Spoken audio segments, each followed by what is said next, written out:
and it's 3,000 years we're playing with, so people thought that was something, and it really was incredible. We had tremendous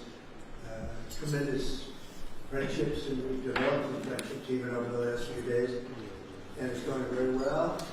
And we got the hostages back, which is a big deal.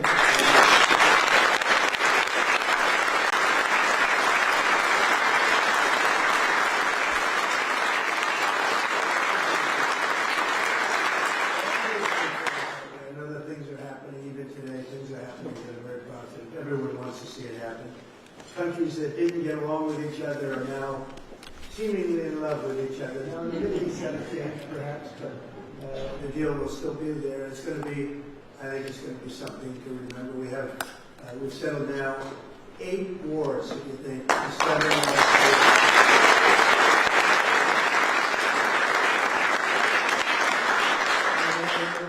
One of the easier ones I thought was going to be Russia. I thought the Russia-Ukraine would be easy. It would have never happened. It should have never happened. But a lot of people are being killed in that war. It's the bloodiest war since the Second World War. I think that, and we'll get that one too. We'll stop. You know, it's not from the U.S. These soldiers that are dying all over the place. 7,212, they say, last week. Look at that, 7,212 soldiers for no reason. It should have never happened. It should have, if the right person were here, it wouldn't have happened. I can guarantee you that. But it did happen, and we've made some good progress. Interestingly, we made a lot of progress today because of what took place in the Middle East.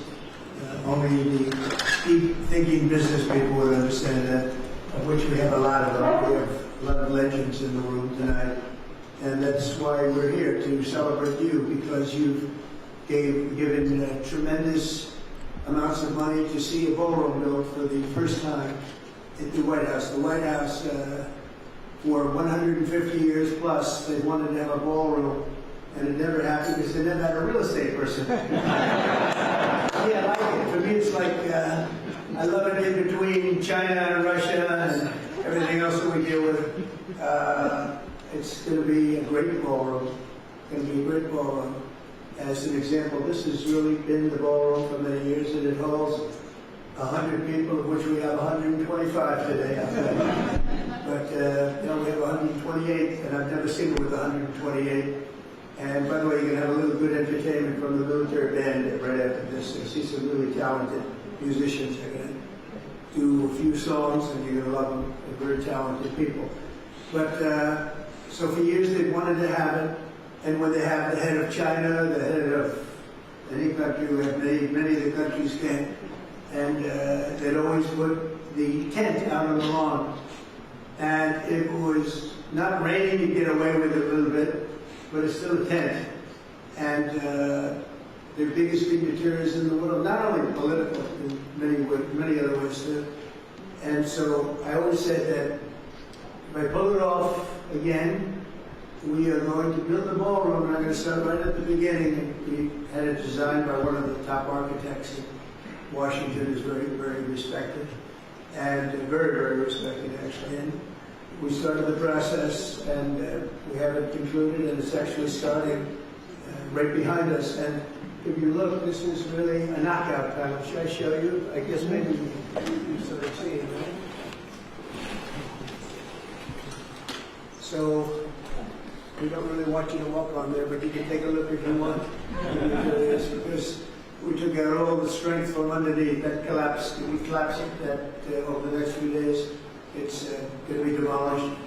Everything out there is coming down, and we're replacing it with one of the most beautiful ballrooms that you've ever seen. We have some pictures, and basically it's right here. Here's your White House. Here's the West Wing, and here's the East Side, which has been tinkered with for years and years and years. And they had originally a very beautiful building. They called it the East Wing, but that was sort of semi-knocked out about 5 times and changed and redone, and everything else was originally done by McKinley and White, the architects. And so that came down, and most of it's taken down already. And we've started excavation. I'm very good at building things on time, on budget. You're not going to see, like the Fed would, we're up to $4 billion or something to make some walls. It's the craziest thing I've ever seen this guy. He's too late. He should have been too late with that one, not done it. Didn't need to be done. They could have painted the ceilings. They ripped down a gorgeous ceiling like this. And then they said, we have a problem. Now we have to put one up. How do you do a ceiling like this? And they're way over budget. They decided they wanted to do a basement, but unfortunately the basement is right next, you're right next to the Potomac. And when we went down, they should have stopped immediately because they should have known. But they have a little thing called the Potomac River where the basement is. But they said, we're going to get it done anyway, so you build what's called a reverse bathtub. And it's not that uncommon, but it is actually a reverse, you seal it. The problem is nature always wins. I know a lot about reverse bathtubs. I've done it. And it's something you only do in emergency. There was no reason to do it there. They could have actually, if you think about it, they could have added 3 floors on top, and it would have cost about $2 billion less. So they ended up in this disaster of building a basement in the Potomac River and keeping the water out. It's very hard to do as you're pouring your concrete, which has to be dry. And it's been a disaster. And this is the same guy that keeps the interest rates too high. We should be much lower in interest. We're doing so well, but we would have been, as good as that is, even better. I don't think it's affected us much. You can't. We have an all-time high stock market. Everybody in this room is extremely happy with Trump. If you weren't, I would have postponed it. Let's do it some other time. But the stock market hits records almost all the time. Every once in a while, we'll have a little situation come up that drives it down, but it comes right back. We're doing really well in trade. We're taking in hundreds of millions of dollars on the tariffs. The tariffs are making this country so rich, and they're making it powerful. We stopped a lot of these wars using trade. We had, as an example, India and Pakistan were going at it really hard. 7 planes were shot down. It was going to happen. Bad things were happening. And I was talking to both of them about trade. And I said, how are we doing with this? They said, sir, we're doing very well by trade. Well, we're not going to do well. We're not going to do a trade deal unless they stop the war.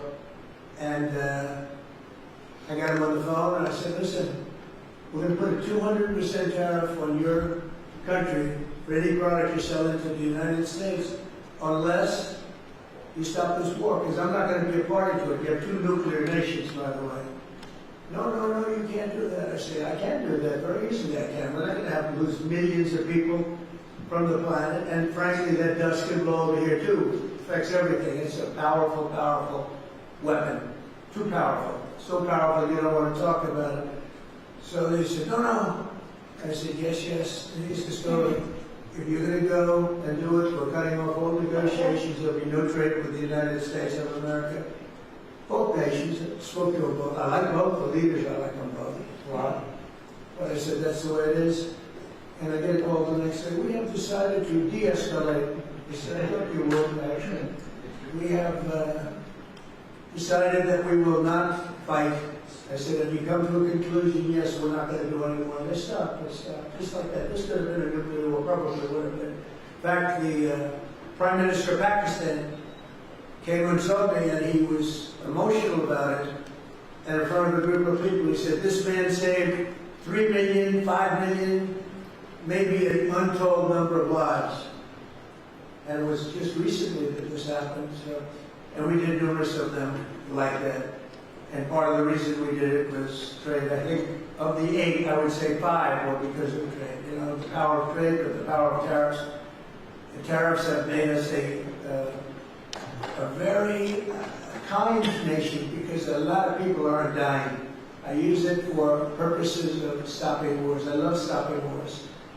And sort of interesting, I'll be the only president. I don't think any president has stopped 1 war. I stopped 8 wars in 8 months. Did I get a Nobel Prize? No. Even I said, yeah, that's an impossible one. But it's all right. I suspect I think next year will be better, but I don't. You know what I care about? I saved maybe hundreds of millions of lives, but certainly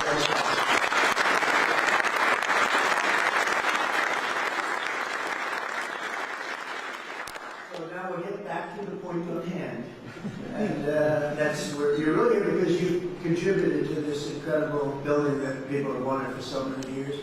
And we show another building. It's an arc. It's the arc. So that circle, that's Arlington Memorial Bridge, as you know, it's sort of the the most important, one of the very important structures. At the end of it, you have a circle that was built 150 years ago, nobody knows really when.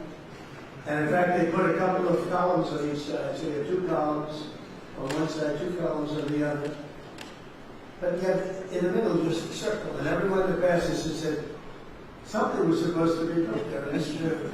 But a thing called the Civil War interfered. That's a good reason. I would say that would be a good reason, not the great Ike Perlman. The Civil War, if you said you're having a war, I think they have a good reason not to build.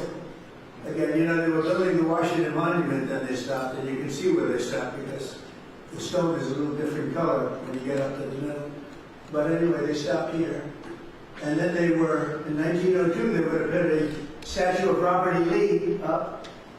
Would have been okay with me. A lot of people would have liked it. Would have been okay with me. Would have been okay with a lot of people in the show, but they didn't do that. And so for years and years it sat. And every time somebody rides over that beautiful bridge going right to the Lincoln Memorial, it's so beautiful, right? It's, they literally say, something's supposed to be here.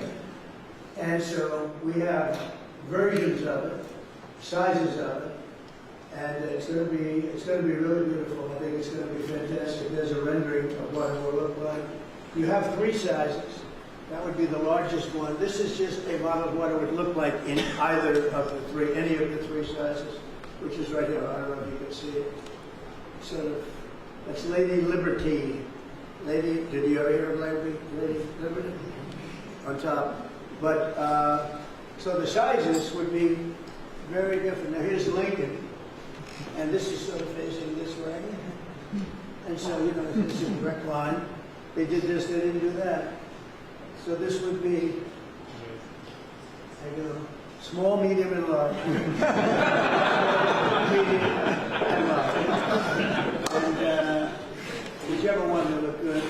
I happen to think the large looks my father. Why are you shocked to hear that? So we're going to, just do something for the city. I'm so proud of what we've done with crime. This is a very safe city now. This went from a very unsafe city where you were afraid to go out to dinner to a city that's extremely safe. The people that we have working on this, it's been a miracle almost. It took 12 days. We took out 1,700 people, brought them back to their countries from where they came. Many of them were let in through the Biden open border, brilliant thing, where they let people in from jails, from prisons and mental institutions. Insane asylum, that's a mental institution on steroids. And I mean, they were literally emptying out insane asylums into our country. This is Venezuela, but other countries also, not only Venezuela. And speaking of Venezuela, we've, we have a lot of drugs. We had a lot of drugs coming in by water. That stopped. In fact, nobody wants to go fishing anymore. Nobody wants to go anywhere, anything near the water. They might have a beautiful boat, and they might as well get rid of their boat because they are very nervous about going on the water. It's been amazing. So now we were having literally, it was like a subway train of people and drugs coming into this country. A lot of them coming from Venezuela, a lot of them come from Mexico and Colombia, to all fairness, but we wanted to knock out one track, and I can tell you we cannot find anybody anymore. We're looking down, they're looking down, there's not a boat on the entire ocean that we can see outside of the ocean liners, and even they're a little bit concerned about it. But it shows you the power and the strength and the technology of our great military. We have, I rebuilt the military in my first term. We had a great first term with the best economy ever. We had a rebuilding of the military. We had the big tax cuts and all of the assets of the tax cuts, including the 1-year depreciation. You write it off in 1 year. Now we have better under the great big beautiful bill because we have no tips for, think of this, you have no tax on tips, and you have no tax on Social Security, and you have, for your workers, you have no tax on overtime. It's really I would say a middle-of-the-road bill from the standpoint of who is it representing. It's the workers. It's the biggest bill ever passed in the history of Congress, and I'm glad we did, because we don't need any more bills. We have everything in that one. Plus, we have the deductibility every single year for 10 years. The other one had it for 1 year. You had a rush. This year, this time you don't. Actually, I was in favor of rushing because that's awfully good for elections, but it's not about elections. It's awfully good. So you have deductibility. You have so many different things. We have great social programs, $50 billion going to rural hospitals. So the great, big, beautiful bill, and we got it all in one. I was very happy because we had little arguments about that. A lot of people wanted to do it in small chunks. I said, if you do it in small chunks, you'll never get it approved. You'll get some approved, but not all of it, and not even close. You get much less, I would say less than 30%. So they've never done this before. They put every single thing that I wanted for 4 years in one bill, and we call it, some people call it different. I call it the great, big, beautiful bill, because that's what it is. And this will keep us, well, we want to manage it now. We're going to manage it. All you have to do is that, but we got it all approved. And one of the things I thought, though, while I do, because it's so relaxing for me, real estate is relaxing. For a lot of people, real estate is a very trying business. I've always liked it. I've always done well with it. I love building things. And this way, I can build some beautiful things. And this, again, has never been built, and we're going to start that pretty soon. It's going to be great. And then the ballroom for the White House is the thing that you people have really, really been very generous with. And we're going to build a room that's going to be able to hold literally the inauguration if we want. All of the glass on the sides is bulletproof. It's 999 people it can hold. So if we figure we have 125 people in here approximately now, which I've never seen before. I've always heard it's less than 100, but it's amazing when you have too many people, you can fit them in. You know, you can always fit a few more people in, and pardon the fact that you're a little tight at your table. That's okay. That's better than lots of room for everybody because nobody shows up, right? But you've been so generous in your contributions, very substantial money, fully financed. It's fully taken care of now, and in fact, we'll have money left over. And we'll use that for something. We'll use that probably maybe for the Ark or something else that will come. But we love to fix up Washington. If you went to the Oval Office, you'd see the Presidential Walk of Fame. And you've heard about it. And with the exception of one particular picture, there's no controversy. It's beautiful. It's a beautiful thing. It's this beautiful long wall that existed for, it's just literally a wall with half windows on top. And that was originally built as a swimming pool. Now it's where the press is, on the other side of the wall. And it's very interesting. All these people over here with all their cameras, although they've been very respectful, I'll tell you what, they've been very respectful for what's taken place over the last week. So I want to thank you. This is just a small little group. They have a big group downstairs. They have a lot of reporters downstairs wanting to be where they are. I don't know. These, I guess, are you special? This is Doug, who's the, he won the highest awards there is in photography, including Pulitzer Prizes, right? He won many Pulitzer Prizes for his great work. One that I wasn't so happy with, he had one with a bullet moving along. He caught the bullet. Can you believe this? He got another Pulitzer. But anyway, it's great to have you, gentlemen. It's really good. They have a whole group downstairs, a big group downstairs. I didn't think you'd like to have that up here because they can be, some of them are sort of violent towards some of you, but not bad. So we did a design that is being, just lauded for the ballroom, showed it to the top people. One of the things that I like the most, I came in and I said to the people in the building, I said, if I make it back, I want to build a ballroom for the country, really, because this is really, they call it the people's house. It's the country's house. I want to build a ballroom. It needs it badly. And a ballroom that could seat 600 or 700 people so that when you have state dinners or more if it's possible. And I said, how long would the process take? Because I'm so used to zoning. And I've gotten a lot of zoning over the years to these two guys, these two geniuses, like movie stars, and they have a good brain besides. That's pretty nice, huh? Nice to have you guys both with us. So they said, how long? I said, how long would it take? They said, sir, you can start tonight. I said, what are you talking about? You have 0 zoning conditions. You're the president of. I said, you got to be kidding. You mean I can actually do something that I really want? Because I'm used to sitting with heads of community boards and politicians, and it's fine. It's part of the beauty, if you want to call it that, or sometimes it's not so beautiful, of being a real estate developer, especially in New York. It takes you years and years, and it's, it's heartache. And they say, well, sir, we'd like you to cut off 40 stories. I had one where I had it 67 stories was approved, and we go to the end, and I get an emergency phone call from the head of the board. Sir, may we see you? Yes. They come in, sir, we're going to really not be able to approve it. We want you to cut off 42 stories. Cut off. In other words, I'm going to lose 42 stories. I said, there's no way you're doing it. So we fought it out for 2 years. You end up getting what you want, but it's a brutal process. So over here I said, how long will it take me? Sir, you can start tonight. You have no approvals. I said, you got to be kidding. He said, sir, this is the White House. You're the President of the United States. You can do anything you want. So with that came great responsibility. And we did something that was really appropriate to the White House. We didn't want to dwarf anything. We didn't want to make it so that it's inappropriate. And I was watching them very carefully, and that's what we did.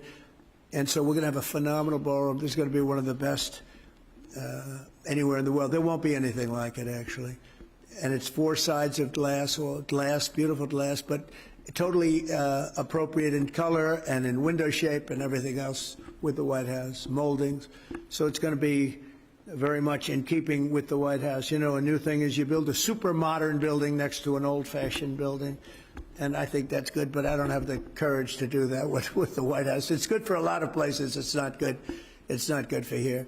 So everything's very much in keeping. And we'll be able to have state dinners, the kind we would literally not even have state dinners because it's not set up. But for all those years they wanted it, and now they're going to get it. And because of you, they're going to get it. And me too.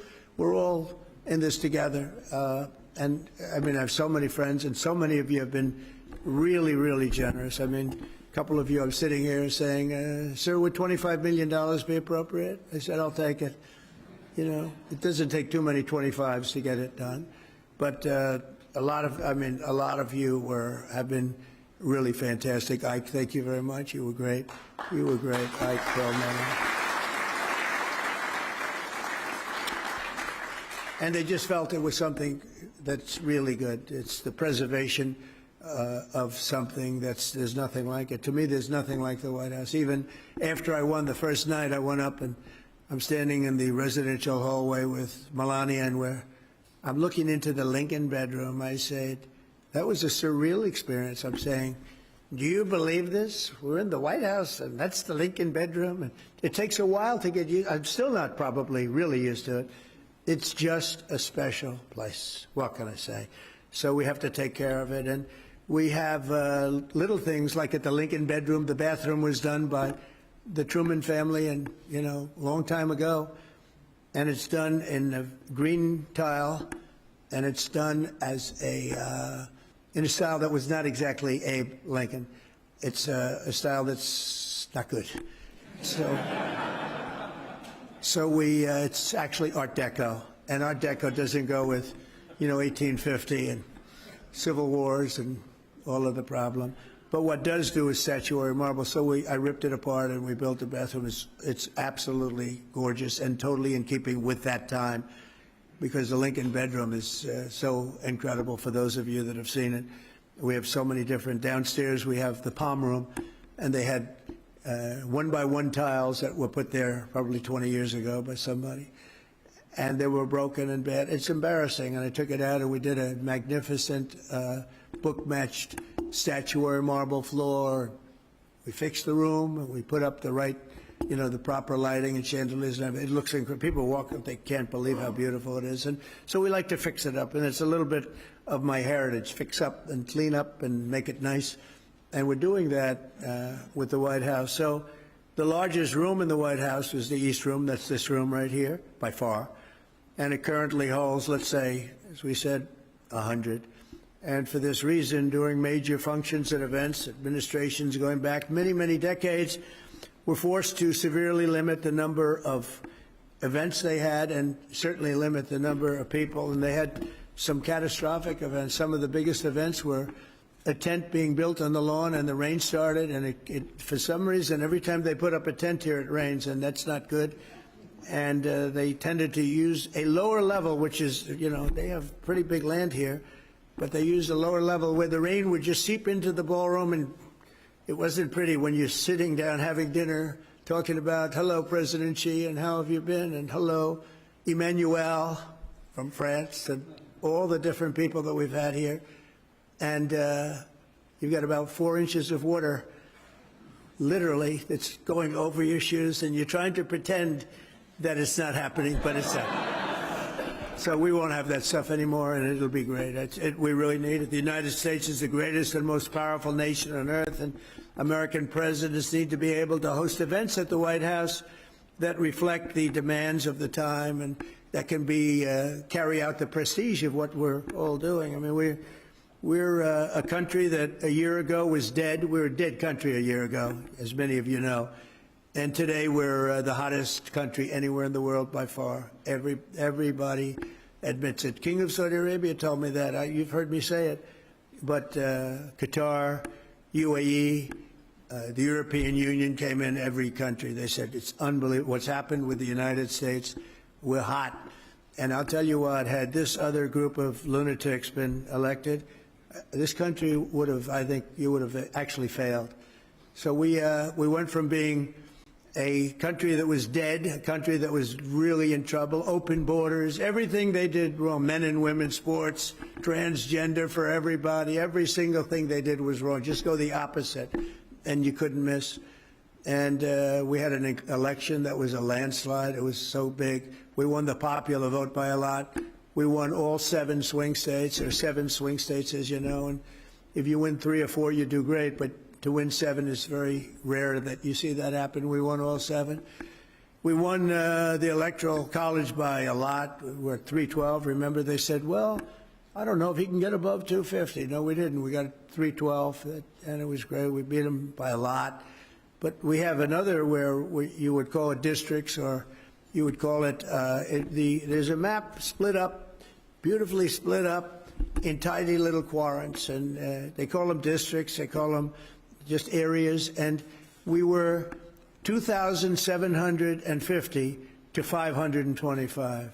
That's why when you look at a map of the election, it was all red with 2 blue stripes down on one end and the other. And even them I worry about, because I don't believe it. I don't believe it. I think we did great there.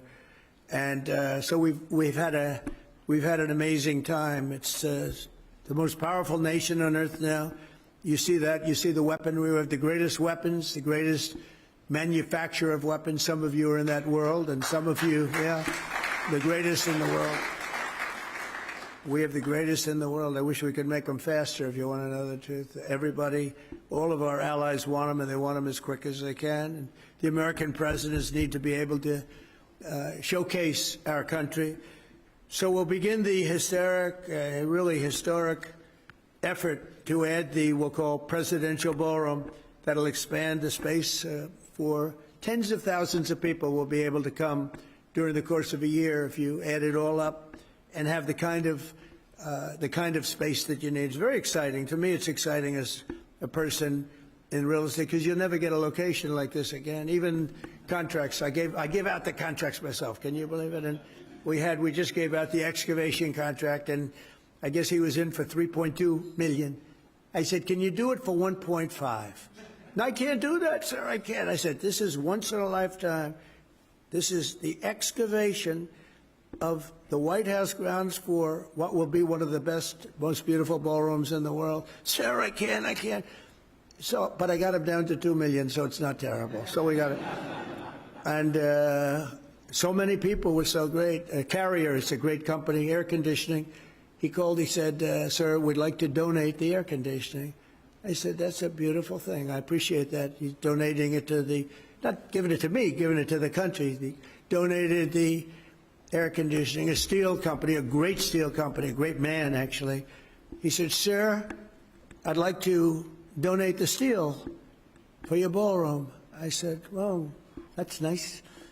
And I found out, how much is the steel? I called the contract. Sir, it's down for $37 million. I said, this is a nice donation, right? He wants the steel, and he wants to make it great steel as opposed to garbage steel, because they dump a lot of garbage around, you know. Steel is like everything else, including human beings. Steel can be high quality and it can be low quality. He wants to make sure it's high quality. And so many different people are donating services and they're donating products to the ballroom. It's amazing. If we keep going like this, I may be able to build it for nothing. You know, we'll get it built for nothing. But we're going to be projecting a cost that's going to be, we're going to come in under budget. We started with a much smaller building, and then I realized, I mean, we have the land, let's do it right. And so we built a larger building that can really hold just about any function that we want. It'll be done with really exquisite taste, the finest designers, and I consider myself an important designer because they come in with things that they may be good designers, but boy, the things they can recommend are horrible. And we wanted classic, the utmost respect for the historic beauty and grandeur of one of the most iconic buildings anywhere in the world. I mean, you go to the White House and you see that picture. When you ride up in the drive, like tonight, probably some of you realize you drive up that drive and you're looking at that building all lit up and gorgeous and perfect, and we take good care of it too. Wasn't taken good care of. The Oval Office is now at a level that it's never seen before. We take really great care of it. They weren't taking good care of it for 4 years, I'll tell you that. This addition will be completed in the classical style that complements everything else around it, including the Treasury Department, which is right next to it. We have been working very closely with the incredible people of the National Park Service. They really are. They love this place. They're very proud of it. The architects, historians, and everyone else, and many others, to ensure that the project will be beloved and loved for years to come, for centuries to come. It's going to be up for a long time, I hope. To the cherished White House staff and everyone else that worked so hard, I want to thank you very much. And it's from James Monroe, who added the South Portico. I don't know if you know the South Portico. To Andrew Jackson, who added the North Portico. To Theodore Roosevelt, who added the West Wing. Did you know that? Theodore Roosevelt, a long time ago. And Harry Truman, who added the Truman balcony. He wanted the Truman balcony. That's right up here, so you have the balcony off the residential. Chief executives throughout the history have contributed to making the White House special, and nothing of this magnitude has been done, but the really big recent renovation was the West Wing and the Oval Office, and that's pretty major in terms of what it stands for. It's actually not big, but it's really big in another way. It's the biggest, I would say, in another way. And that was around 1900, so that's a long time ago. That's a long time ago. And this is going to be something that's going to make you all very proud. So now we have the presidential ballroom. We're ensuring that the People's House will continue to serve the American people properly, and we can have all the people in the world come and they'll say, boy, what a place that is. But I want to thank, and just leave it by thanking everybody in this room. You've been unbelievable. Some of you have been just incredible. You really felt it was very important to do this, and it happened so quickly. I mean, I thought I'd have this dinner like in a year from now, a year and a half from now, and we have it already because it's fully taken care of. And I just want to thank you all. You're very special people, really. But somehow the ballroom at the White House, it really hit a nerve with a lot of people. They wanted it. You love the country. You know, this country has spirit again. This country didn't have a lot of spirit 2 years ago, 3 years ago, 4 years ago. It developed spirit on November 5th, where a lot of you were with me. Some of you weren't, but you quickly became with me. It's amazing the way a victory can change the minds of some people. But most of you were with me, and Pepe, you were fantastic. He's got a little sugar business. He has a monopoly.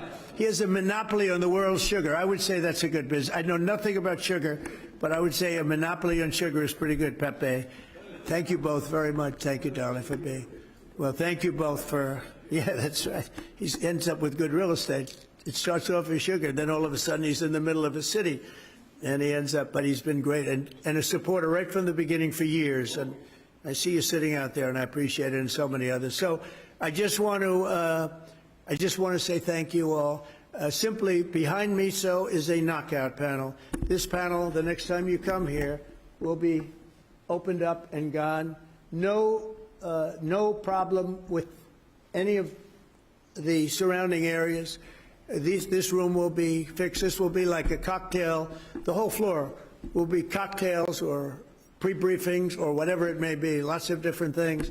So the entire floor, so you come in, the entire floor sets up. We didn't have to do any of that. Usually you have to do that. You need different rooms to go along with the ballroom. They're already built, and they're built better than anybody would ever build, because this is beautiful stuff. It doesn't get better. So we have this one. We have another one similar on the other side. And then we have various meeting rooms and rooms in between that are served for, different dinners for different people. And all of this is utilized just the way it is. It'll be enhanced. It'll be even more beautiful, but it'll be, and really brought into the future a little bit from the standpoint of life and lifespan. So this will be your area, and then you get the bell, bing, bing, bing, and you walk into the ballroom, and you'll have close to 1,000 seats if you need them, or much less. We have separating panels, so it can be less, or it could be actually even more than that.